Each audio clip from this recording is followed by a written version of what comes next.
Breaking news చూస్తున్నాం.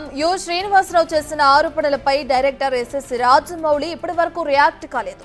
రాజమౌళిపై శ్రీనివాసరావు చేసిన ఆరోపణలు ఇప్పుడు టాలీవుడ్ తో పాటు 2 తెలుగు రాష్ట్రాల్లో చర్చానీయాంశమయ్యాయి. అయితే ఈ ఇష్యూపై మాత్రం ఇప్పటి వరకు సినీ ఇండస్ట్రీ నుంచి కానీ రాజమౌళి నుంచి కానీ ఎలాంటి రియాక్షన్స్ లేవు. ఇక మరోవైపు పోలీసులు కూడా సైలెంట్ గానే ఉన్నట్లు తెలుస్తుంది. ఈ ఇష్యూపై రాజమౌళి ఎలా రియాక్ట్ అవుతారో అని అందరూ ఎదురు చూస్తున్నారు. ఇక టాప్ డైరెక్టర్ కావడంతోనే అంతా సైలెంట్ మోడ్ లో ఉన్నారా? నిన్నటి నుంచి ఇప్పటికీ ఎవరు ఎందుకు రియాక్ట్ కావడం లేదు? స్టార్ దర్శకుడు కాబట్టే సైలెంట్ వాతావరణం కనిపిస్తుందా అన్న ప్రశ్నలు వినిపిస్తున్నాయి.